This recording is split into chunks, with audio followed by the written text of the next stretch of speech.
और आज मैं वैसे घर पे ये सोच रही थी कि इनको कहेंगे कि माइक की आवाज़ थोड़ी तेज करो, मेरा आज गला थोड़ा ठीक नहीं है। चलिए शुरू करते हैं।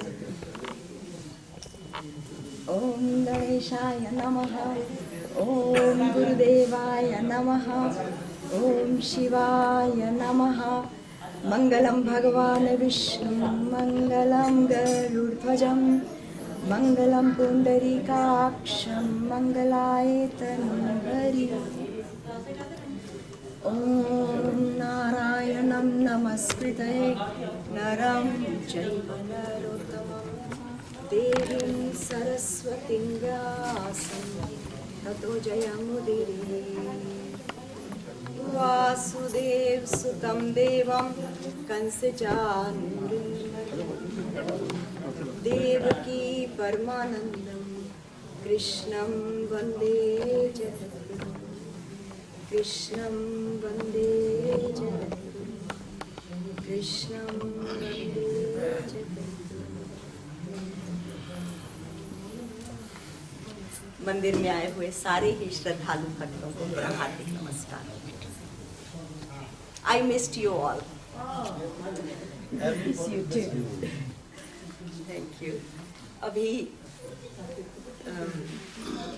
हमने सुना मंदिर में काफ़ी महात्मा आए हुए थे, तो आप लोगों को काफ़ी अच्छा सुनने को मिला होगा। ऐसा एक आदत सी हो गई थी जैसे कि हर हफ्ते आप लोगों से मिलने का एक मन के अंदर चाव सा बना रहता है।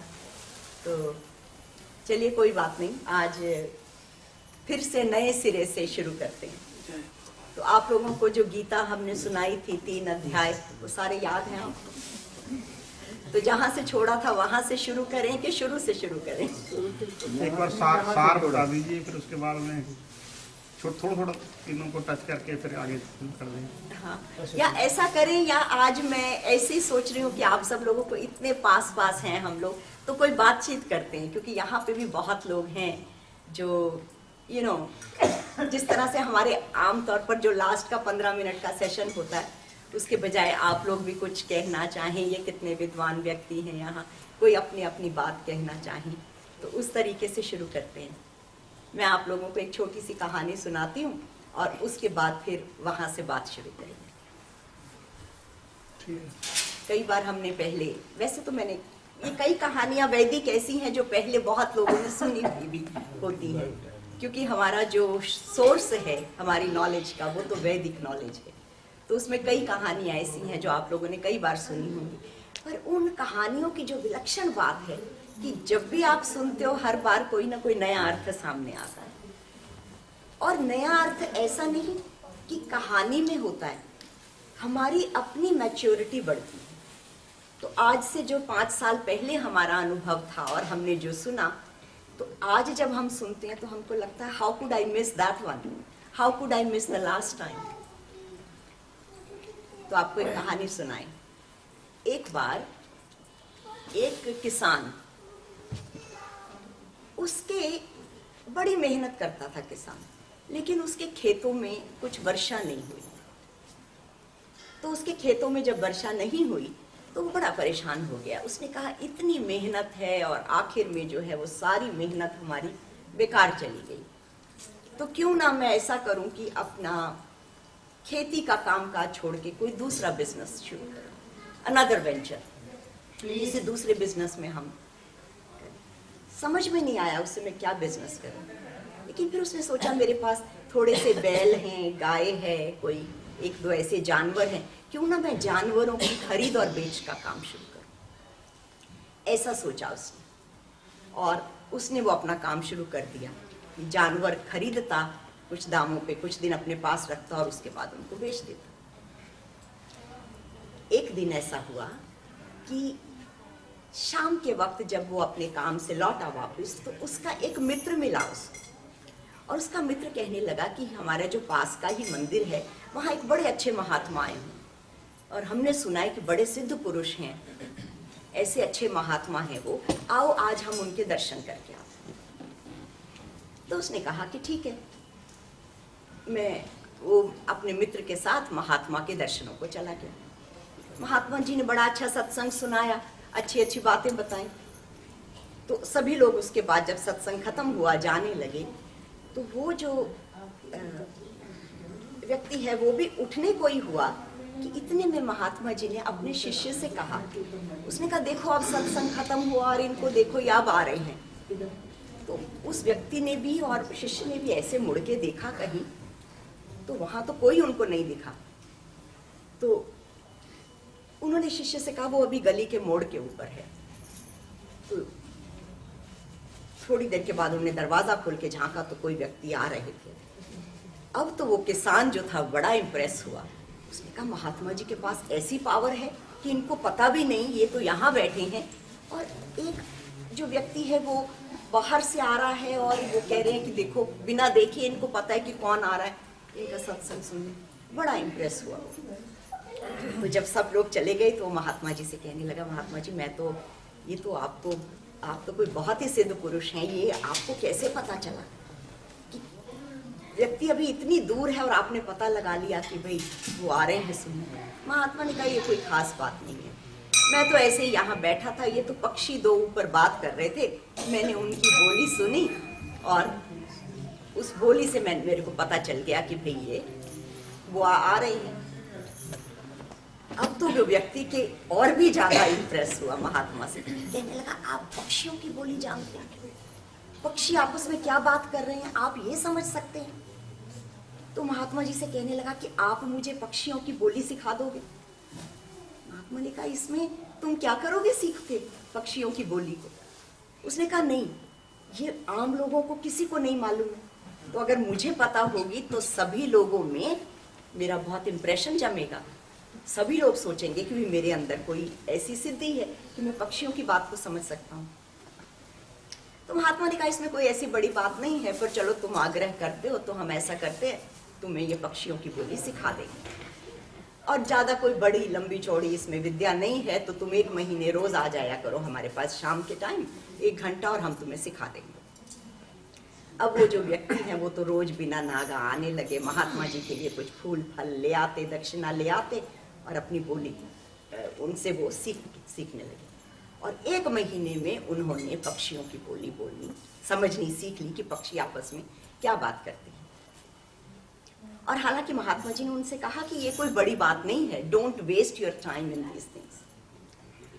अब पक्षियों की बोली सीखने के बाद एक दिन वो व्यक्ति जो किसान है वो सुबह सो के उठा अपने घर और वो क्या देखता है, वो देखता है कि पक्षियों ने आपस में बात की और क्या कहा कि लगता है इसकी गाय बीमार है, ये तो मरने ही वाली है। वो तो व्यक्ति ने क्या किया, जल्दी से बाकी सब पशुओं को छोड़ के उस गाय को लिया और बाजार में जाके बेच आया। बाद में जिन व्यक्ति को बेची उसने, पता चला 1 हफ्ते के बाद गाय की मृत्यु हो गई, लेकिन उनको तो नुकसान नहीं हुआ, बड़ा फायदा हो गया कि गाय तो मरने वाली थी, उनका नुकसान हो जाता, उन्हें पहले पता चल गया, वो जाकर बेच आए, बड़ा फायदा हो गया। मन में सोचने लगा ये महात्मा जी ने क्या बात कही थी कि इसका कोई फायदा नहीं है। कैसे फायदा नहीं है, देखो मुझे बिजनेस में कितना भारी जो है वो बिजनेस में बहुत भारी लाभ हुआ है। ये ऐसे ही कुछ दिन और गुजरे और फिर उसने पक्षियों को बोलते हुए सुना कि लगता है कि ये जो घोड़ा है ये अब ज्यादा दिन नहीं रुकेगा, ये घोड़ा बीमार हो गया, घोड़ा मरने वाला है। अब तो किसान ने फिर से वही काम किया, घोड़े को ले जाके और बेच दिया।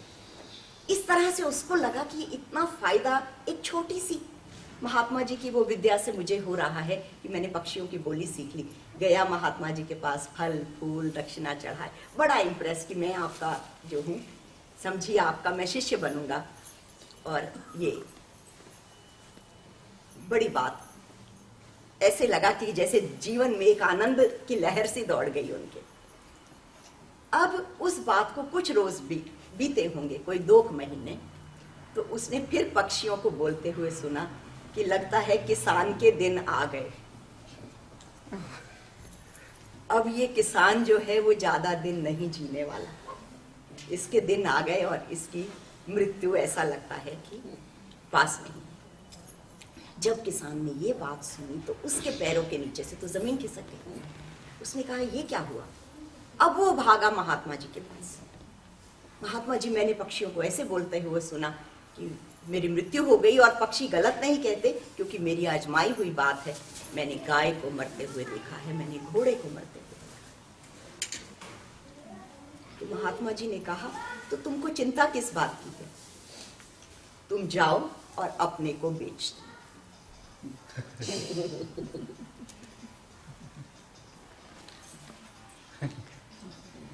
जीवन में हमारा मन लाभ की भाषा में सोचता है, दुनियावी लाभ की भाषा में सोचता है। ऐसे महात्मा जो उस सिद्धि को प्राप्त किए हुए थे, जो सत्संग सुना रहे थे, चाहता तो उनसे वहां पर बैठ के उस ज्ञान को सीख सकते, उस अमृत तत्व की बात को सीख सकते, और कैसा घटिया सौदा करके आ गए।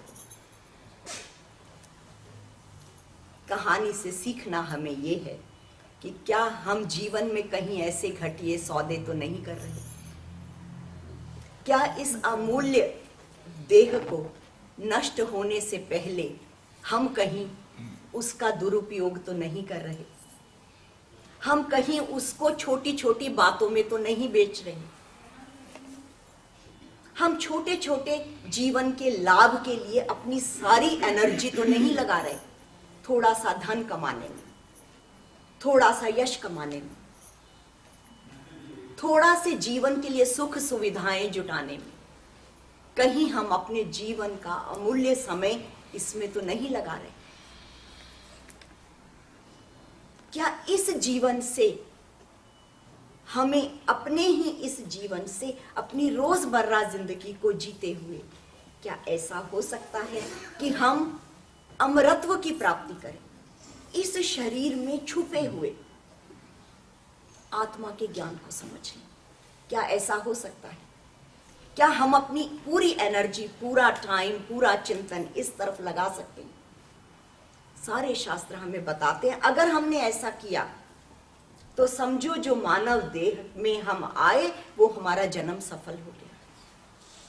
तब हमने असली सौदा, सच्चा सौदा कर लिया। अदरवाइज हम अगर हार के जाएंगे, जो है अपनी जमा पूंजी उसको भी गंवा के जाएंगे। इतने पुण्यों की वजह से हमें जो मानव की देह मिली, इसको भी नष्ट करके हम चले जाएंगे। तो ऐसा ना हो कि जीवन के अंतिम दिनों में हमें बड़ा पछताना, मन के अंदर एक पछतावा रह जाए, ये हमने क्या किया, हमने अपना अमूल्य समय कैसे बर्बाद किया। क्या कभी हमें पग पग पर चेतावनी नहीं मिलती रही? Then how could we?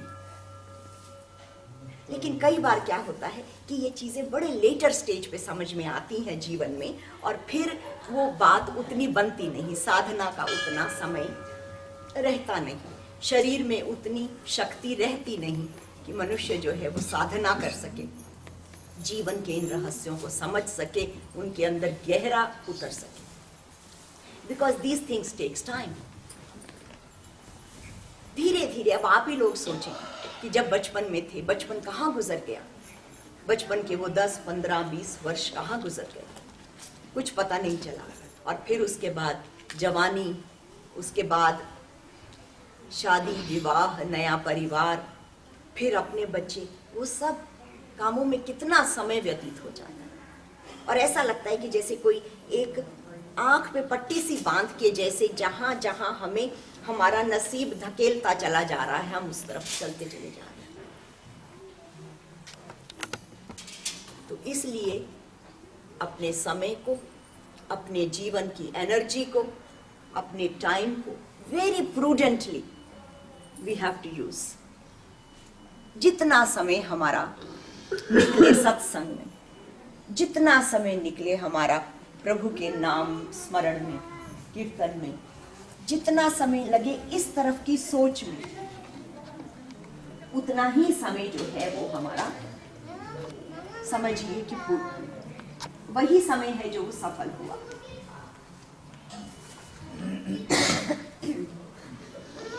कभी कभी ऐसा लगता है कि जैसे आप लोग, क्योंकि सभी मंदिर में आने वाले भक्त बहुत समय से इन सब बातों को सुनते भी हैं, समझते भी हैं, जानते भी हैं, तो कभी कभी ऐसा लगता है कि हम तो सब कुछ कर रहे हैं, जैसे शास्त्र बताता है वैसे हम जीवन भी व्यतीत कर रहे हैं अपना, और हम आम साधारण लोग हैं, कोई ज़्यादा किसी से कोई खाम खा के इतने चक्करों में हम नहीं उलझे रहते, अपना घर का जीवन यापन करते हैं, 2 टाइम का कमाना, खाना और प्रेम से जीवन व्यतीत करना, थोड़ा भजन कीर्तन भी करते हैं, मंदिर भी आते हैं, पर ऐसा लग रहा है कि जैसे कुछ आध्यात्मिक उन्नति नहीं हो रही है। जो बातें भगवत गीता बताती है, जो बातें शास्त्र बताते हैं, जो बातें ये आत्मा की, परमात्मा की बताते हैं, इनका तो हमें कुछ अभी पता नहीं चल रहा है। तो अब हमें क्या करना है? इस तरफ से मन ऐसा होता है, जैसे जैसे हमारी साधना, जैसे जैसे सत्संग बढ़ेगा जीवन के अंदर, धीरे धीरे मन के अंदर एक शांति आती जाएगी। मन के अंदर शांति आएगी और मन जो है वो निश्चल होके बैठेगा। अभी आप देखिए कि कभी कभी क्या होता है, घर पे हम कोई काम कर रहे हैं, अचानक क्या रोजमर्रा के काम कर रहे हैं, मान लीजिए कोई लेडी है खाना बना रही है, साथ साथ खाना बन रहा है, कढ़ाई में वो सब्जी ऐसे कर रही है, लेकिन मन जो है वो हर तरफ उलझा हुआ है। मन कहीं कहीं कहीं कहीं घूम रहा है, जहां पे वो खुद है मन वहां है ही नहीं। लेकिन यही जब हम सत्संग में बैठते हैं, मंदिर में आते हैं, तो कैसे अपने आप जो है वो मन टिक जाता है, शांत सा होने लगता है।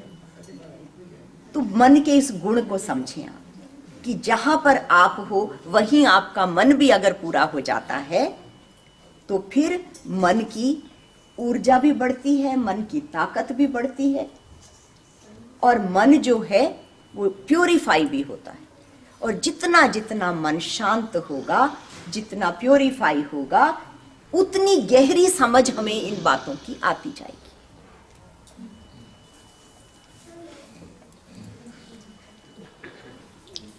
आप लोगों में से कोई कुछ कहना चाहे इस बारे में? आप कुछ कहिए। जैसे कोई सब्जी बना रहा है, हाँ जी, रोटी बना रहा है ना, हाँ जी, उसका मन कहीं लगा हुआ है और कहीं हाँ जी, उस गलत काम हो गया ना, हाँ जी, उसका सब्जी में असर पड़ेगा कि नहीं? उसका सब्जी में असर पड़ेगा कि नहीं? अगर मान लीजिए वो सब्जी बना रहा है घर में, और उसका मन जो है वो कहीं गलत काम में लगा हुआ है, और फिर वो सब्जी बना रहा है, तो सब्जी पे असर पड़ेगा कि नहीं? ये आपका प्रश्न। बड़ी सब्जी बन रही है, बहुत सुंदर बात है, ठीक है, तो बहुत सुंदर बात है। अभी जब हम गीता के आगे जाएंगे तो भगवान ने वहां पर सत्व गुण की महत्ता की बात कही। आपने देखा पुराने टाइम पे, अभी ज्यादा पुराना भी नहीं, हम कहीं आप आज से 20, 25, 30, 40 साल पहले, हमारी मदर इन लॉ, हमारी मदर्स जो थी, वो जब रसोई में जाती थी तो नहा धो के, स्वच्छ वस्त्र पहन के, मॉर्निंग में पूजा वगैरह करने के बाद फिर वो जाती थी, और फिर जब वो बना रही होती थी भोजन, तो साथ साथ में कोई भजन गुनगुनाती रहती, कोई मंत्र पढ़ती रहती, ऐसे करके वो भोजन बनाती। उस भोजन की, चाहे आप बाहर से वैसे ही लगे, पर एक क्वालिटेटिवली डिफरेंस उसके अंदर आ जाता है। तो अगर कोई मन, कोई स्त्री अपने अंदर भोजन बना रही है घर में, और वो बात सोच रही है एक शाम पहले की, कि हमारे हस्बैंड के साथ हमारा झगड़ा हुआ था, he said that, I said that, I should have said him this, next time I am going to do this, that, let's say, तो क्या कर रही है? वो जो गुस्सा उसके मन में था, वही तरंगे वो भोजन में छोड़ रही है। अब वो भोजन में जो तरंगे मिली, तो वही परिवार ने खाया। फिर बाद में हैरान होके कई बार हम सोचते हैं, ये क्या हुआ? बच्चे हमारी बात क्यों नहीं सुनते हैं? ये बच्चों के अंदर इतना गुस्सा क्यों है आजकल? मुझे खुद को, स्वयं को ऐसे गुस्सा क्यों आ जाता है बार बार? छोटी छोटी बातों पे हम क्यों रिएक्ट करते हैं? जिस वक्त हम गीता का ये शायद 16वां अध्याय है। तो भगवान ने उसमें व्यवहारिक गीता दरअसल वहां से शुरू होती है कि अभी हमने गीता का ज्ञान तो सुना, तो अब उस ज्ञान को अपने जीवन में कैसे उतारना है। तो इसीलिए कि जब ये महेश जी ने और हमने बताया कि अभी 2-3 महीने गीता नहीं होगी मंदिर में, तो हम सोच रहे थे कि वे जो एक तारतम्य बना हुआ है लगातार, एक कंटिन्यूटी है, वो बीच में थोड़ी सी ब्रेक हो जाएगी। क्योंकि जैसे जैसे आप सुनेंगे, आपने एक बात सुनी यहाँ पे, फिर आप घर पे गए, आप सोचते हैं, फिर आप अगली बार आए, आपने दूसरी बात सुनी, फिर तीसरी बात सुनी, तो उससे क्या होता है कि धीरे धीरे जो ये ज्ञान है परिपक्वता अवस्था में आता है, और फिर मन में और क्वेश्चन आते हैं, हाउ दिस हाउ दैट। ठीक है, भगवान कृष्ण ने अर्जुन से कुछ कहा 5000 साल पहले, how it is relevant in today's day and age, आज कैसे है। अभी देखिए, मैंने जिस वक्त भगवत गीता टेलीविजन पे कर रहे थे, I think that question is answer, आपकी बात पूरी हुई।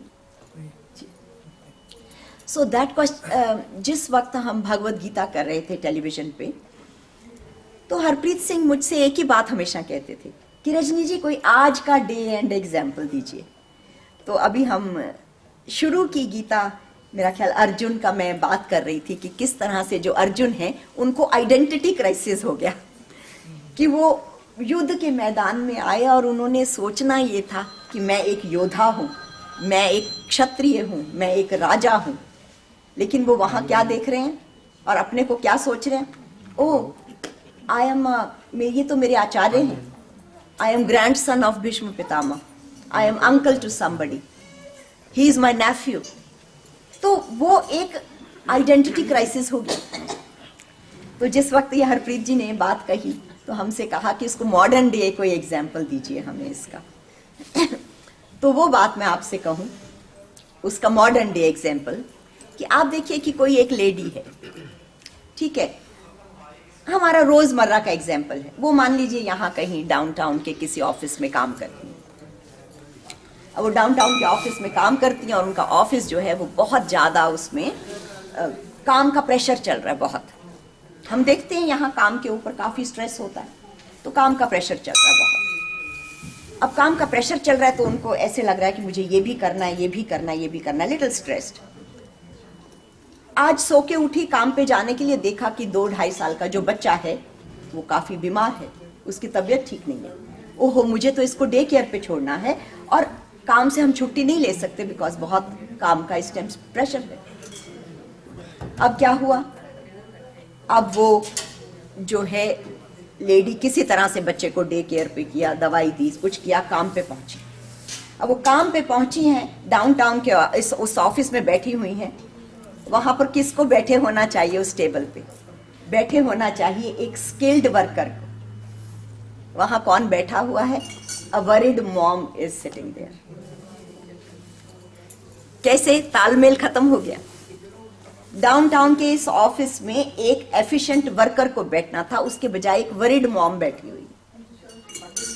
अब वो लेडी घर में आई, वापस आके देखा बच्चे की तबीयत में सुधार हो गया थोड़ा, बड़ी खुश हुई। अब जैसे ही बच्चे के पास बैठी, दिमाग में आया आज तो ये काम भी रह गया, सारा दिन ध्यान वहां था नहीं, ये काम भी रह गया, ये भी रह गया, ये भी रह गया। अब बच्चे के पास किसको होना चाहिए, अ लविंग हगिंग मॉम। कौन बैठा हुआ है, अ डिससैटिस्फाइड ऑफिस वर्कर। ठीक है, आइडेंटिटी क्राइसिस एवरी डे हम लोगों के साथ यही हो रहा है। जहां पे हम हैं, जहां हमें होना चाहिए, हम वहां होते नहीं। हमारा मन कहीं और है भटका हुआ, बुद्धि कहीं और सोच रही है, हाथ कहीं और काम कर रहे हैं। जहां पर हम बैठे हैं वहां से कई बार हम हजारों मील दूर होते हैं। अभी भारत से हम लोग, कई लोग यहाँ आए हैं, हम यहाँ पे बैठे हैं और भारत में कोई रिलेटिव के साथ कुछ हुआ, वहां की बैठे बैठे वहां के विचार चल रहे हैं। तो ये जो मन का स्वभाव है विचारों के चलने का हर वक्त, लेकिन होता क्या है, अगर विचार चल रहे हैं तो चलते रहें, सो व्हाट। आपने देखा हम ड्राइविंग कर रहे हैं और ड्राइवर मजे से गाड़ी भी चला रहे हैं, फोन के ऊपर भी बात कर लेते हैं, सारी बातें सोच भी लेते हैं, कोई पास में है तो उसके साथ डिस्कशन भी चल रही है और गाड़ी भी चल रही है, तो हम अगर ये सोचें कि ठीक है ऐसे ही माइंड है, और कोई ऐसा नहीं कि उस वजह से बहुत एक्सीडेंट्स होते हैं रोड पे, नहीं, बिकॉज वी आर स्किल्ड, तो हम अगर हमारा माइंड सोचता भी रहता है और हम काम करते भी रहते हैं तो व्हाट्स रॉन्ग इन देयर, कभी ऐसी बात मन में आए तो व्हाट इज रॉन्ग इज कि उन विचारों के साथ हम बहुत सी एनर्जी बाहर फेंकते रहते हैं, अपने मन की ऊर्जा को बाहर फेंकते रहते हैं, वो ऊर्जा इज जस्ट शेयर वेस्टेज। आपने देखा, आप कभी ऐसे कुछ भी मत करिए, ऐसे बैठे हैं खिड़की के बाहर देखते हैं कुछ भी नहीं कर रहे, मन में विचार चल रहे हैं, अरे आप तो आराम से बैठे हैं, थोड़े टाइम बाद आपको ऐसा लगेगा जैसे थक गए। आप किस चीज में थक गए? You are not doing anything.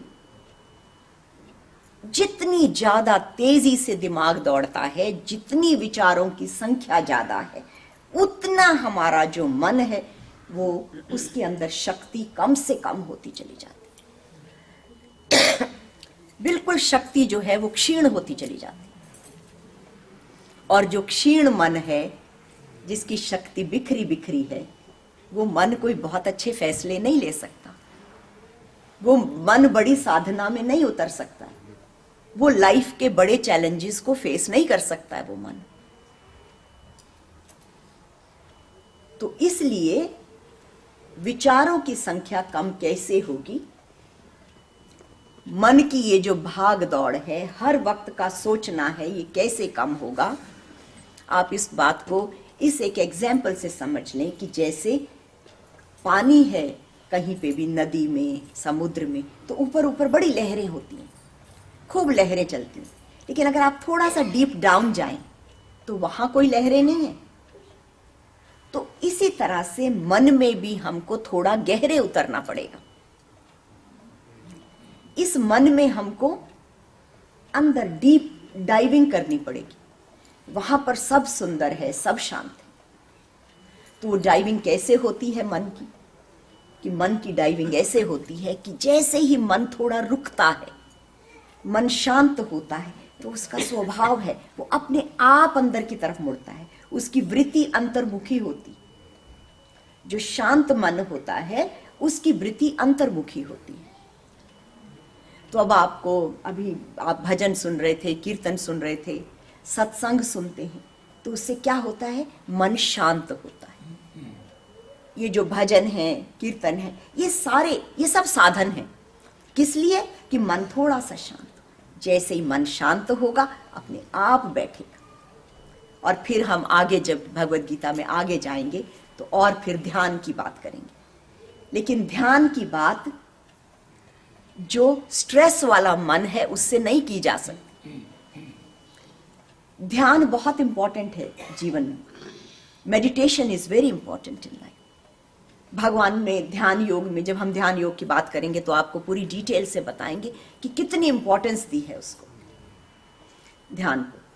और फिर 18वें अध्याय में दोबारा से पराभक्ति की बात करी, फिर ध्यान का जिक्र किया उन्होंने। तो लेकिन ध्यान की बात उन्होंने अगर इतनी इंपॉर्टेंट थी तो दूसरे अध्याय में क्यों नहीं बताई? तीसरे, चौथे, 5वें अध्याय में नहीं बताई भगवान ने, क्योंकि Arjun was not ready for it. ध्यान की बात शांत मन को बताई जा सकती, ध्यान की बात मैच्योर बुद्धि को बताई जा सकती। गहन विषय जो हैं उनको समझने के लिए एक मन के अंदर विचारों की जो है लेयर्स कम होनी चाहिए। आजकल के बच्चे हैं, आपने देखा हर वक्त, कभी उनको आप कभी देखिए उनकी एक्टिविटीज को, आप देखिए कि वो एक चीज उठाएंगे फिर उसको रखते भी नहीं तो दूसरी चीज, जैसे टेलीविजन ऑन करके सेल फोन बंद करेंगे। पहले सेल फोन रखा, फिर टेलीविजन का स्विच ऑन किया, फिर टेलीविजन का स्विच ऑन किया, रिमोट सारा वो सब कर दिया, okay what's there to eat, थोड़ा सा कुछ खाया, back to computer again. All the time they need information. अगर इंफॉर्मेशन उनके पास नहीं आएगी, they do not know what to do. और हम लोगों ने देखा, ये एक कहावत है, एक आइंस्टाइन ने ये बात कही, बड़ी इंपॉर्टेंट बात है, बड़े कई साल पहले कही, लेकिन इतनी रेलिवेंट है आज। उन्होंने कहा कि जिस दिन मनुष्य जो है वो टोटली डिपेंडेंट हो जाएगा इलेक्ट्रॉनिक्स गैजेट पे, क्योंकि वो खुद साइंस के रहे थे, बड़े भारी वैज्ञानिक थे, और उन्होंने देखा कि उनकी थोड़ी थोड़ी खोजों से क्या हुआ कि मनुष्य किस तरह से डिपेंडेंट हो गया। अभी देखिए, कल लाइट नहीं थी तो कई लोगों को समझ में नहीं आ रहा था कि घर पे करें क्या। तो जो है, आइंस्टाइन ने कहा कि when the generation will be dependent upon the electronics, rest assured that you are going to have a generation of idiots. आज अगर हम बच्चे कई बार बड़े हैरान होते हैं देख के कि क्या हो रहा है, अपना एक स्वतंत्र चिंतन है ही नहीं बच्चों के पास। उनको ऑर्डिनरी बात नहीं समझ में आती। अब एक बच्चा है, वीडियो गेम खेल रहा है, माँ ने देखा उसको वीडियो गेम खेल रहा है, क्या ये बच्चा सारा टाइम अंदर बैठा है, बाहर देखो फ्रेश एयर है, थोड़ा बाहर जाओ। तुम सारा दिन क्यों बेटा अंदर बैठे रहते हो, थोड़ा बाहर जाके खेलो। अब माँ ने ये कहा, उसको नहीं समझ में आया, उसने अपना वीडियो गेम उठाया, बाहर ले जाके शुरू। सो ही मिस्ड द पॉइंट कि माँ मेरी क्या कह रही है। What does it mean कि मैं बाहर जाके खेलूं, कि I shouldn't be playing with video game, कि मुझे फ्रेश एयर चाहिए, मुझे थोड़ा सा ब्रेक चाहिए। इससे छोटी छोटी बातें हैं। कई बार हमने देखा, यहाँ पर कभी कभी हमको हैरानी होती है कि हम कहीं स्टोर के ऊपर गए और हमने उनको $5-7 का सामान दिया और उस लड़की को $20 दिए। गलती से वो 20 लिखने के बजाय उसने 50 लिख दिया। वो देख के उसको चेंज हमको उतनी वापस कर, because she is not aware what she is doing. नहीं तो एकदम हाथ में आते ही पता चलेगा कि गलती हुई, मैंने तो 20 का नोट लिया था, ये ज्यादा मैं कैसे पैसे दे रही। और आपने देखा होगा कई बार आप लोगों के साथ इस तरह की बात होती है, और अगर आप केयरफुल नहीं होते तो ऐसी बहुत गलतियां कभी आपके फेवर में कभी उनके फेवर में होती रहती। तो इसलिए मन की जो है ये सारी बातें तब होती हैं जब मन एकाग्र होता है, कॉन्सेंट्रेट माइंड होता है। शांत मन ही एकाग्र मन होता है। एकाग्र मन अंतर्मुखी होता है, अंतर्मुखी मन डीप जाता है, डीप मन से साधना होती है। ये सारी चीजें बहुत मिली जुली हैं। अब आप लोग कुछ कहें। कमेंट सब मेरा अपने। हाँ जी। कि जब तक हमें तो ये संसार दो प्रकार का है, मटेरियल है और एक है स्पिरिचुअल। जब तक हमें एक दोनों पक्ष नहीं पता चलते तब तक हम कोई भी आदमी उन्नति नहीं कर सकता तो एक ही पक्ष में करते हैं। ज़्यादा तक मटेरियल वर्ल्ड में ज़्यादा लोग दिलचस्पी लेते हैं। हाँ जी। जो स्पिरिचुअल वर्ल्ड है उसमें उनको इतना ज्ञान नहीं है। जब उनको उसका ज्ञान हो जाएगा इस बात का तो उसमें भी वो काफ़ी उन्नति कर सकते हैं। तो क्योंकि हमें दूसरे वर्ल्ड में ये पता ही नहीं है। गीता में जैसे भगवान ने कहा, न तत्भास सूर्यो न शशांको न पाप का यत गत्वा न निर्वतन्ते तद्धाम परमामम।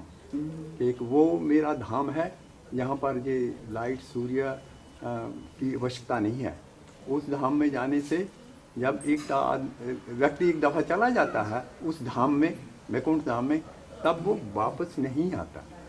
अगर हमें इस बात का ज्ञान नहीं होता तो तब तक हम उस स्पिरिचुअल वर्ल्ड में नहीं जाते। एक ही पक्ष का हमें ज्ञान है, खाली मटेरियल वर्ल्ड का ज़्यादा ज्ञान है, तो इसलिए हम ये करते हैं। और दूसरी बात रही कि वो क्यों नहीं करते, वो उसका कारण तो मुख्य यही है कि जो भगवान की त्रिगुण में ही माया है, सतोगुण रजोगुण तमोगुण। क्योंकि जिस व्यक्ति के अंदर जैसे गुण होंगे वो उसकी प्रक्रिया जो है, उसकी एक्टिविटी है, उसकी वैसी ही होगी।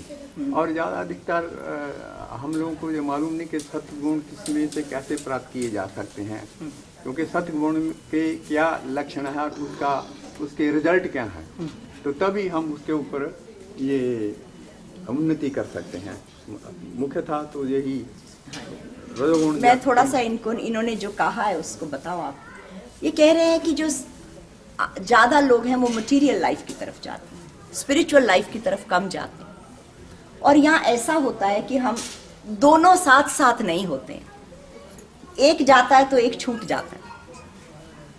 लेकिन एक बड़ी अजीब बात आप देखिए कि स्पेशली जो सनातन धर्म के लोग हैं, जो हिंदू धर्म के लोग हैं, आपने देखा हमारी जितनी देवियां हैं कैसे कैसे हमने उनको भव्य वस्त्र पहनाए हुए हैं और दिव्य आभूषण पहनाए हुए। जितना एक लक्ष्मी जी ने जब उनकी फोटो बनाते हैं तो जितने गहने पहने हैं, आज तो कोई लेडी अफोर्ड ही नहीं कर सकती उसको, कोई क्वीन का लेवल चाहिए टू अफोर्ड दैट। ऐसे ही हमारे विष्णु भगवान हैं, सारे जहां दिखाते हैं तो बड़े बड़े भवन बने हुए हैं पीछे, इस तरह से बैठे। उनका ये मानना है कि जिस वक्त आप स्पिरिचुअल लाइफ में बेस्ट होते हैं तो मटेरियल लाइफ में भी अपने आप बेस्ट हो जाते, वो दोनों अपने आप फ्लो करती है आपकी तरफ। ये थोड़ी सी कॉन्ट्राडिक्टरी लगती है बात। अपनी मर्जी से फिर चाहे, आपने देखा बड़े बड़े ऋषि मुनि हैं, वो बैठे हुए हैं बिल्कुल कुटिया में बैठे हैं, वहां कुछ भी नहीं है उनके पास। लेकिन एक बड़ा राजा जिसके पास सब कुछ है, वो उन महात्मा के पास आता है चरणों में। तो कहने का अर्थ ये हुआ कि there was a time when we had both. हमारे पास स्पिरिचुअल जो है नो हाउ था, स्पिरिचुअल प्रोग्रेस थी और मटेरियली हम सक्षम थे। और ज्यादा दूर क्यों जाएं, आज से आप कोई अंग्रेजों के आने से पहले की बात है, हमने पढ़ा कि एक भारतीय रुपया जो है वो 13 US डॉलर के बराबर था। It was in early 1700। Bharat का रुपए होते थे चांदी के बड़े सिक्के, US 13 डॉलर के बराबर एक रुपया होता था इंडिया। पूरा समृद्धि के शिखर पे भारत, सोने की चिड़िया कहते थे। और उतना ही जो है उतना ही ज्यादा जो है वो मटेरियल, उतना ही spiritual. Is it possible that we can have both, not either और, कि मटेरियल की तरफ गए तो ये छूट गया, इधर गए तो वो छूट गया, तो वो फिर बैलेंस कैसे रहेगा? तो ये भगवत गीता जो है इसीलिए इतना विलक्षण ग्रंथ है। ये हमें बताती है कि किस तरह से अर्जुन को कहा कि राजा होते हुए तुम कैसे अपना राजकाज चलाओ। सारी मटेरियल संपन्नता तुम्हारे पास आएगी अगर तुम्हारे पास दैवी सद्गुण रहेंगे। तुम अपने को सत्व से संपन्न करोगे तो तुम्हारे पास सारे मटेरियल जो हैं वो अपने आप फ्लो करेंगे। But other way round, let's take it other way round, कि तुम्हारे पास सत्व गुण नहीं है और पूरी दुनिया का मटेरियल है, फिर क्या होगा? फिर बड़े से बड़े लेवल पे तुम पहुंच जाओ, तुम प्रेसिडेंट बन जाओ अमेरिका के, छोटी सी बात के ऊपर नीचे शर्म का मुंह देखना पड़ जाए अगर अंदर सतगुण नहीं है, अंदर दैवी गुण नहीं है। आपने देखा बड़े बड़े ऐसे गोल्फ के प्लेयर्स हैं, बड़े बड़े दूसरे प्लेयर्स हैं, कभी कभी ऐसी हैरानी होती है कि भाई कौन सी बात थी, इनके पास तो सारा कुछ है, कोई चीज ऐसी है ही नहीं जो हम सोचे कि भाई इनके पास नहीं है। हम आम आदमी तो सोचता भी है कि चलो कहीं एक आध मकान हो जाए, कुछ गाड़ी हो जाए, कुछ ये, उनके पास तो हर चीज का भंडार। फिर किस चीज पे मन फिसल गया ऐसे? सत्व मन के अंदर नहीं। सत्व गुण को जो है, सत्व गुण अपने मन के अंदर जो है वो आया नहीं, सत्व की संशुद्धि नहीं की, सत्व में स्थिति नहीं की। आप जो मर्जी मटेरियल कमा लो, आप you are going to go down the drain. बाहर से आप, ऊपर से चाहे आपको बेशक लगता रहे क्या, दुनिया को आप दिखाते रहे चमकदार गाड़ियां भी हैं, सब कुछ है, आप खुश खुश दिख भी रहे हैं, पार्टीज भी हो रही हैं, पर आप ही जानते हैं कि अंदर ही अंदर जो मन है उसके अंदर अंधकार बढ़ता चला जा रहा है। चिंताएं, रोग, स्ट्रेस, एंजाइटी।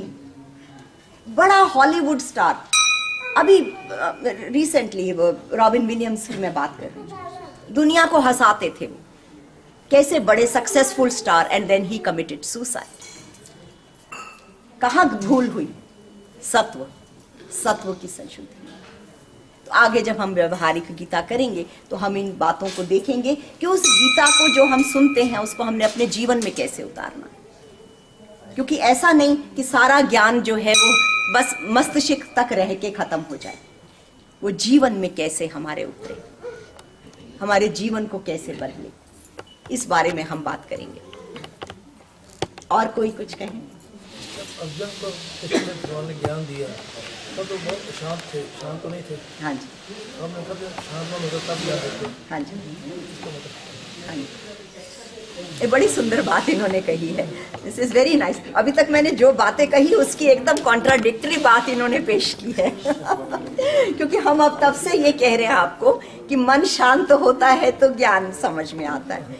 तो ये कह रहे हैं कि अर्जुन तो वहां युद्ध में थे, वो तो बड़े अशांत थे, तो उनको ज्ञान कैसे फिर भगवान कृष्ण ने दिया। बड़ी सुंदर बात है ये, और हमें बड़ी खुशी है इस बात की। देखिए ये होता है जिस वक्त आप ध्यान से सुनते हैं ना, फिर मन के अंदर से चिंतन मनन होता है। मनन से फिर ऐसे प्रश्न आते हैं मन के अंदर कि भाई देखो ये कैसे हुआ। अब आप देखिए कि अर्जुन बड़े अशांत हैं, लेकिन अशांत के साथ साथ आपने देखा कि वो बड़ी धार्मिक बातें भी कर रहे थे। पहले अध्याय में अशांत तो थे, और अशांत कैसे, बॉडी के लेवल तक अशांत थे। ऐसा नहीं कि उनके मन के अंदर घबराहट थी। उन्होंने कहा कि मेरे अंदर मुंह सूख रहा है, मेरा जो बॉडी है वो कांप रही है, मेरे हाथ से धनुष गिर रहा है, और मेरी आंखों के आगे अंधेरा छा रहा है, आंखों में उनके आंसू भरे हुए, ऐसी अशांति। लेकिन जैसे ही भगवान ने उनको कहा कि नहीं ये इस वक्त ठीक नहीं है, तुम खड़े हो और युद्ध करो, तो धार्मिक मनुष्यों की तरह बात कर रहे हैं कि कैसे मैं अभी ऐसे हम युद्ध कर लें।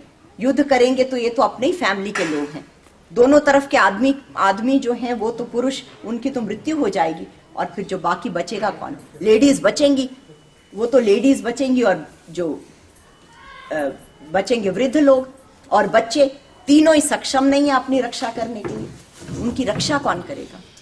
फिर क्या होगा? दूसरे लोग, कौमों के लोग आएंगे और वो लेडीज को तो एम्पावर कर लेंगे। तो फिर जो संतानें होंगी वो तो वर्ण संकर की संतानें होंगी, वो तो पितर का कुल का तर्पण ही नहीं करेंगी। तो सारी बातें वो सोच रहे हैं, अशांत हैं लेकिन धर्म का विचार कर रहे हैं। अपनी जो पीढ़ी है उसकी सोच रहे हैं, जो आने वाली पीढ़ी है उसका सोच रहे हैं, जो पीढ़ी चली गई पितरों की, तर्पण की, उनकी सोच रहे हैं। इतनी चिंता कर रहे हैं मन के अंदर। तो नेचुरली उनका मन शांत नहीं है। लेकिन क्या हुआ कि भगवान ने उनको बड़े प्लेन से वर्ड्स में पहले कहा, लेकिन जब उन्होंने ये सारी दलीलें दी जो कि हम लॉजिकल माइंड वाले लोगों को समझ आएगी कि अर्जुन ठीक तो कह रहे हैं, इसमें गलत कहाँ है। जब दोनों तरफ के लोगों की डेथ होगी तो जो लेडीज हैं वो ऐसे हो जाएंगी, व्हाट्स रॉन्ग इन देयर। लेकिन क्या हुआ, भगवान का जैसे ही अर्जुन ने शिष्यत्व स्वीकार किया, अर्जुन ने कहा मैं शिष्य हूं, मुझे बताओ आप, मुझे नहीं समझ में आ रहा है। तो सबसे पहली बात क्या कि एक्नॉलेज करना, मुझे नहीं पता, I do not know, please tell me. आप ये देखो, बड़ी सुंदर आपने ये बात कही। आधे लोग, आज भी मैं ये कहती हूं, 100 में से 80 लोग, स्पेशली हमारे हिंदू लोग, स्पेशली हमारे सनातन धर्म के लोग, मानते हैं अपने अंदर कहीं कि हमें पता है, ये धर्म वर्म की बातें हमें सब पता है, ये भगवान ने कृष्ण में गीता में क्या कहा, ये सब हमने बड़ी सुनी हुई।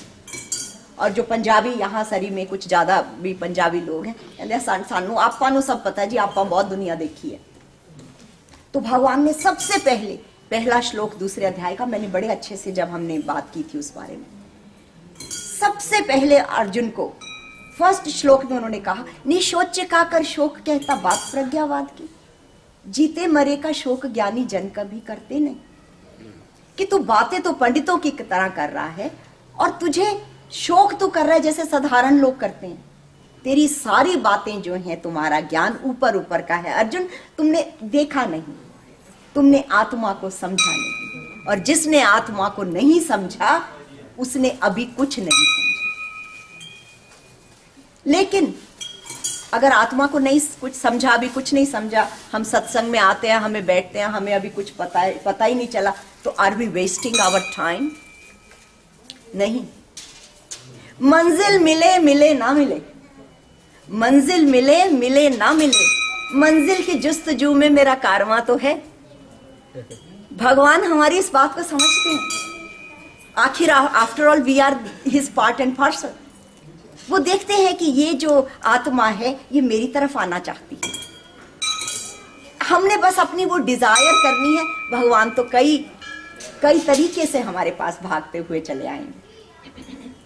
और आपने जो बात कही कि अर्जुन का मन शांत नहीं था, तो भगवान की प्रेजेंस से, उन बातों से धीरे धीरे धीरे शांत होना शुरू किया। तो इसीलिए भगवान ने कोई बहुत गूढ़ बातें उसको इतनी नहीं बताई, थोड़ा सा आत्मा का ज्ञान शुरू किया उन्होंने दूसरे अध्याय में।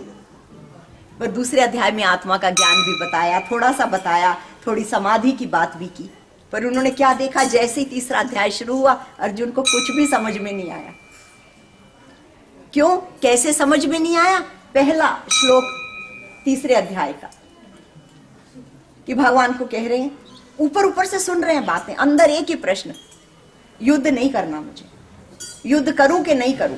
और ऊपर की बातें जो भगवान आत्मा की बता रहे हैं, उसकी आत्मा की अमरता की बता रहे हैं, वो सब बता रहे हैं। या लिसनिंग, ऊपर ऊपर से, सुपरफिशियल। कैसे पता चलता है? तीसरा अध्याय, यदि बुद्धि से, यदि कर्म से तुम बुद्धि को कहते जनार्दन श्रेष्ठ हो, तो क्यों भयंकर कर्म में मुझको लगाते हो कहो। उलझन भरे कह वाक्य भ्रम सा डालते भगवान हो, वह बात निश्चय कर कहो जिससे मेरा कल्याण। तो क्या हुआ, भगवान ने देख लिया कि अर्जुन को समझ में नहीं आई बातें, क्योंकि मन शांत नहीं।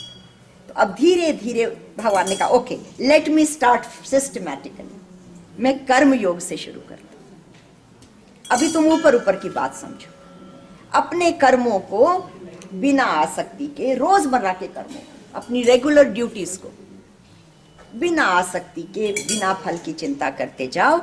Over a period of time अपने आप तुम्हारा मन जो है वो पवित्र होगा।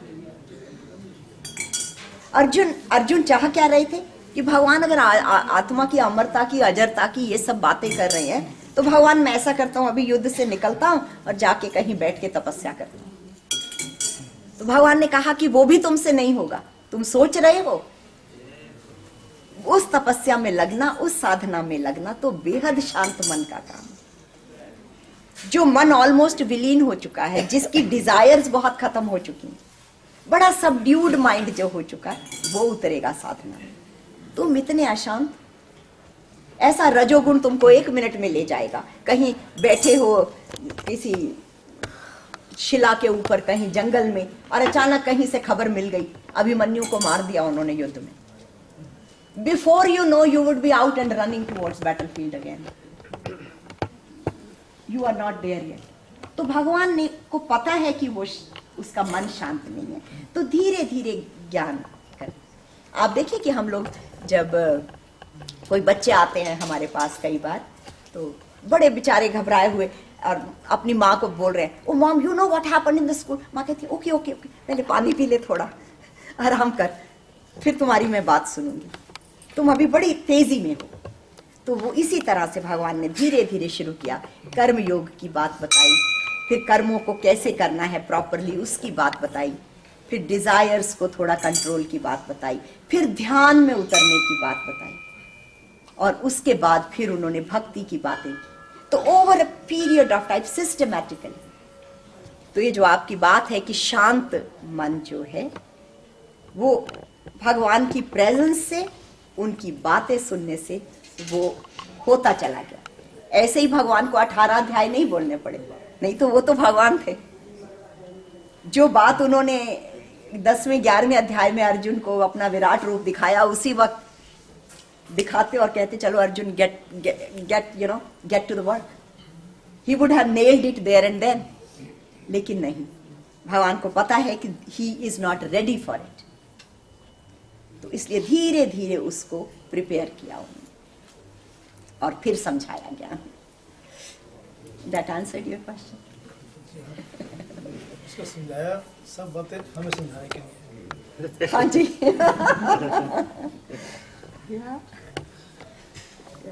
असली बात तो ये है, और असली बात उस दिन समझ में आती है जब पता चलता है कि कृष्ण और अर्जुन दो नहीं है, दोनों यहाँ है, यहाँ अर्जुन है, यहाँ कृष्ण है। बस इतनी सी बात है, समझ में आ जाए आज, समझ में आ जाए कुछ सालों में, साधना के बाद, कई वर्षों में, कई जन्मों में। इतनी सी बात है कि कहाँ ये ज्ञान उतर के यहाँ का ज्ञान, विशुद्ध भागवत का ज्ञान, दिव्य ज्ञान यहाँ उतर के प्रेम में परिवर्तित हो जाएगा। इतनी सी बात है, यहाँ का अर्जुन यहाँ कृष्ण के पास बैठ तो जाएगा। आप जैसे मिल जाए समझाने के लिए वो जल्दी समझ आ जाती है। हाँ जी। पर माइंड जो है ना, इट इज वेरी स्ट्रॉन्ग, बार बार भूलता है। दूसरा पर फर्क पड़ता है, हाँ जी। समझाने वाला चाहिए ना। और अभी देखिए आप, एक जैसे आपने कहा कि भूलता है, जिस वक्त भगवान ने अपने दिव्य गुणों का वर्णन किया, उन्होंने कहा अर्जुन भूलना भी मेरे से होता है, मैं भूलना भी मैं हूं और मेमोरी भी मैं हूं। We will talk in detail about that जब भगवान की विभूतियों का वर्णन करेंगे। आप लोग इसी तरह से आते रहें, गीता को सुनते रहें, तो धीरे धीरे जीवन में बड़े क्रांतिकारी परिवर्तन होते हैं। ऐसे ही नहीं, अद्भुत अद्भुत ग्रंथ है ये, ऐसे ही नहीं वो 1 बिलियन लोगों की पॉपुलेशन के जो प्रधानमंत्री समझ में नहीं आया क्या भेंट लाऊं, तो भगवत गीता लेके आए ओबामा जी के लिए, और कुछ नहीं मिला उनको। उन्होंने कहा इससे ऊपर की विलक्षण चीज मुझे मिली नहीं, उसके ऊपर है ही कुछ नहीं। उसके ऊपर कुछ नहीं। तो ये हम लोग समझें कि बड़े, वी आर वेरी फॉर्चुनेट, कई कई जन्मों के पुण्य उदय होते हैं तो भगवत गीता की हमें कथा सुनने को मिलती है, भगवत गीता का ये ज्ञान, और बड़े जन्मों के पुण्य उदय होते हैं तो ज्ञान कहने को मिलता है। ऐसा ही नहीं, अगर आप लोग नहीं हो, इतने प्रेम से नहीं सुने तो हम किससे कहेंगे? दो तरफा है। और आप लोगों में से भी बहुत लोग बड़े विद्वान हैं, सुना हुआ है फिर सुनते हैं, फिर आनंद लेते हैं। और किसी का कोई प्रश्न हो, अभी 5-7 मिनट हैं, तो बेझिझक पूछ सकते हैं। कोई भी प्रश्न हो तो उसमें झिझक की बात नॉट नहीं। ओनली प्रश्न, कमेंट। कोई कमेंट भी हो। हाँ जी, अमृत जी। तो समझ में आ रहा है कि मन जो हरदम हमेशा एक ही तरफ जाते रहता है, मतलब चीज या, तो उसका कारण एक हो सकता है कि habit, we are creatures of habit. Habit में भी होता है, सवेरे उठते हैं या करना जैसे, तो हैबिट को तोड़ना, उसके लिए आपके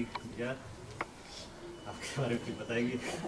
हैबिट को कैसे तोड़े? हाँ जी हाँ, वो हैबिट के कारण अब ज़्यादा काम हैबिट से करते हैं, ठीक? या शायद मैं गलत करता हूँ? नहीं, बहुत सही बात है। देखिए, मन का जो काम है ना, वो इम्पल्सिस है, और ये जो हैबिट है ये माइंड की है over a period of time. अभी देखिए भारत में, वहां पानी की बड़ी दिक्कत है, तो सभी लोग जो हैं वो सुबह उठेंगे तो सभी लोग पानी भरने लगते हैं, कोई अपना वो चलाते हैं, पंप चलाएंगे, वो सब करेंगे। यहाँ पर हम लोगों के कभी मन में ध्यान भी नहीं आता है, चलो एक तो बाल्टी पानी की भर के रख लें, ऐसे आता ही नहीं माइंड में। तो वो हैबिट वहां थी, यहाँ आए तो अब खत्म हो गई। इसी तरह से वहां बहुत बड़ी जल्दी लाइट जाती है, तो लोगों ने बड़े इंतजाम करके रखे हुए। हम लोगों के यहाँ ऐसा नहीं है।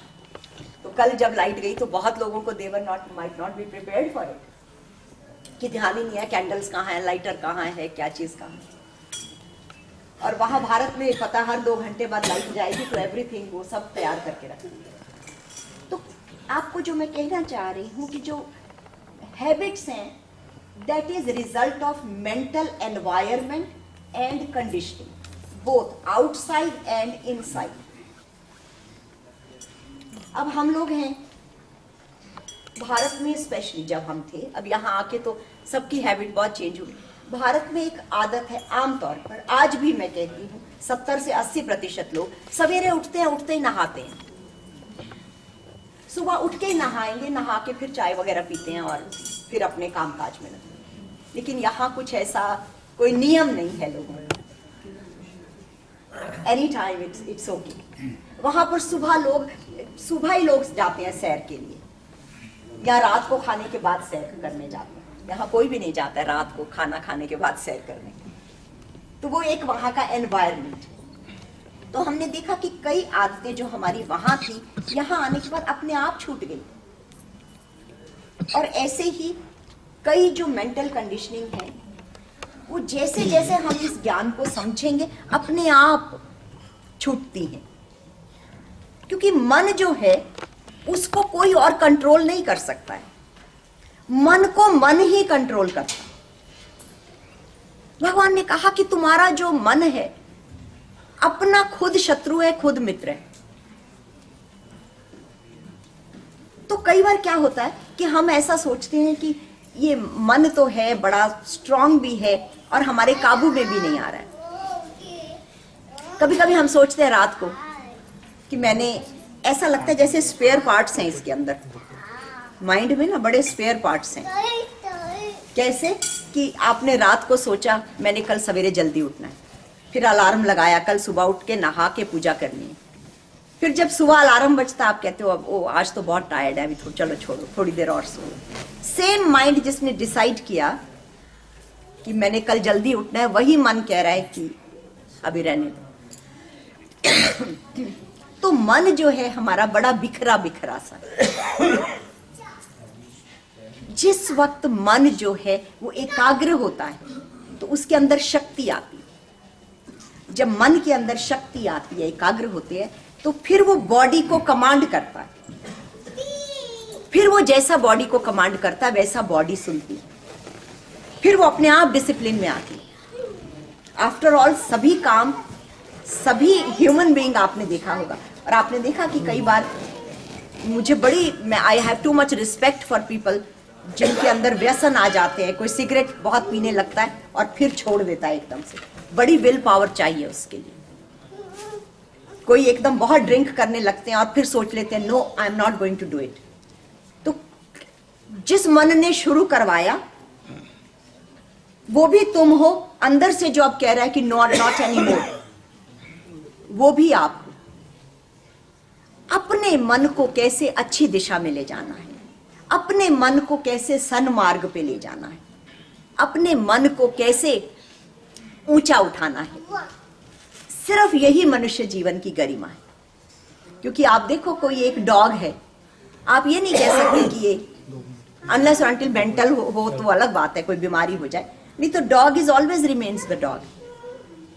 बट ह्यूमन बीइंग डॉग से भी नीचे जा सकता है, ऐसी उसके अंदर क्वालिटी है, और एकदम बहुत ऊंचा भी उठ सकता है। तो human being has that power to form a habit, to break a habit, to control the habit, forming good habits, taking out control. Human being अपना नियंता है, सब कुछ कर सकता है वो, केवल उसके अंदर स्ट्रांग विल अगर वो हो जाए। और वो स्ट्रांग विल कैसे होगा? सत्संग में बैठेगा। स्ट्रांग विल कैसे होगा? भगवान का ध्यान करेगा। स्ट्रांग विल कैसे होगा? शास्त्रों को सुनेगा। अरे हम कोई मैं किसी भी सभ्यता को बुरा नहीं कह रही हूं, हम लोग भारत से अपना बहुत छोड़ के यहाँ पाश्चात्य में आए हैं, पर फिर भी हमारी संस्कृति में जो बात है वो पाश्चात्य सभ्यता में नहीं। आउटसाइड कंफर्ट्स बहुत हैं, लेकिन जिस तरह के गोरों के बच्चे बिहेव करते हैं, we do not want any parent. अरे इन्हीं के बच्चे तो साइंटिस्ट बन रहे हैं, इन्हीं के बच्चों ने सब रिसर्च करके पूरी दुनिया को, भारत में इतनी क्या रिसर्च हुई है, क्या नो हाउ है, क्या टेक्नोलॉजी है। लेकिन आज जितनी माताएं यहाँ बैठी हैं, अगर उनसे किसी से भी पूछें कि जैसे गोरों की बेटी बिहेव करती है, जैसे मर्जी अराजकता का वो व्यवहार करती है, आप चाहोगे उसके जैसा बनना? या कोई चाहेगा? नहीं। क्योंकि हमको पता है कि उसमें बाय डिफॉल्ट कोई ना कोई एक, कहीं ना कहीं एक जो है ऐसा व्यक्ति निकल आता है जो बहुत स्पिरिचुअल हो या किस तरह से हो, लेकिन भारत में जो हमारे ऋषि मुनियों ने ज्ञान दिया, उन्होंने तो एक पुल बना दिया एक तरह से। हर व्यक्ति जो है वो लेके उसको चला जाए, क्रॉस कर ले इजी। सो आप लोगों ने बड़े प्रेम से, शांति से मेरी बातों को सुना। Thank you for your time. मैंने सोचा था माइक के बिना आज कुछ नहीं होगा। लेकिन उससे भी ज़्यादा मज़ा आया आज। लेकिन मैं आपका बहुत बहुत धन्यवाद करता हूँ कि आज दोबारा से आपने हमें टाइम दिया, शुरू किया काम ये। तो मैं सबसे कहता हूँ कि ये प्रश्न मन में उठते रहने चाहिए और अच्छी बात है। इसका मतलब है कि हम ध्यान से सुन रहे हैं, और आज जो एकाग्रता और ध्यान जो लगा कथा में, वो शायद माइक के साथ नहीं लगता है। तो मैंने ऐसा महसूस किया। तो बाद में भी आप I would still request you to have mic next Sure. time. इस बार हमारे हाथ में नहीं था। तो ऐसे है कि आप लोग जो भी प्रश्न हैं अपने मन में याद रख सकते हैं या लिख सकते हैं। जब भी आप संडे को आए उस वक्त भी पूछ सकते हैं, या बाद में इनसे संपर्क भी कर सकते हैं। रजनी जी यहीं पे हैं, हमारे बीच में से ही हैं, हम में से ही हैं। हम ही एक मतलब समझ लो भगवान ने इनके ऊपर कृपा की है कि इतने अच्छे इनको प्रवचन हो गए हैं, इनको ज्ञान हो गया है। तो मैं सबसे प्रार्थना करता हूँ कि इसी तरह से आते रहिए और अपने दोस्तों को, मित्रों को, रिश्तेदारों को मंदिर में लाते रहिए, क्योंकि उनका भी जो पार्ट ऑफ जो आपको जो कहते हैं अभी पुण्य मिलता है, उसका पार्ट आपको जरूर उसके साथ में मिलेगा। तो इसके साथ में मैं आप सब लोगों का बहुत बहुत धन्यवाद करता हूँ, और पंडित जी से कहता हूँ, पंडित जी आइए और आज आरती करें। और रजनी जी आप आरती के लिए प्लीज लीड दीजिए। तो ये प्रश्न है। एक और सीनियर्स के प्रोग्राम की आज की जो है मैं अनाउंसमेंट कर दूं। इससे पहले जन्माष्टमी की अनाउंसमेंट कर दूं कि जन्माष्टमी का त्यौहार हम बड़ी धूमधाम से मना रहे हैं। शाम को 6 बजे से लेके रात को 12 बजे तक मंदिर में भजन कीर्तन होगा और एक प्ले होगा, और सुबह से वैसे पूजा अर्चना शुरू हो जाएगी। तो आप सब लोगों से प्रार्थना है कि जन्माष्टमी आएँ, और मंदिर खूब सजा होगा जैसे कि हर साल होता है। इस बार भी हमने काफ़ी इंतजाम किए हैं, तो आप लोगों जिसमें पधारिए। और उस पर आज जो सीनियर्स का प्रोग्राम है 2 बजे शांति निकेतन भवन में डॉक्टर रमेश अवस्थी जो है उनकी प्रेजेंटेशन है हाई ब्लड प्रेशर के ऊपर। और सभी को प्रार्थना है कि जो भी चाहें इनका लाभ उठा सकते हैं, पीछे सुन सकते हैं, और जो भी प्रश्न हो आपके मन में अपने सेहत के बारे में, हाई ब्लड प्रेशर के बारे में, फ़ोन से पूछ सकते हैं। ये शांति निकेतन भवन में आज 2 बजे है। तो चाय और स्नैक्स का जैसे हर बार होता है इंतजाम किया गया है, तो आप सब लोग उसमें आमंत्रित हैं। तो इसके साथ में मैं पंडित जी से प्रार्थना करूँ, पंडित जी आइए और आरती के लिए प्रिपेयर करिए। और प्लीज खड़े जाइए। एक बार मेरे साथ बोलिए, बोलो श्री लक्ष्मी नारायण भगवान की। हाँ माइक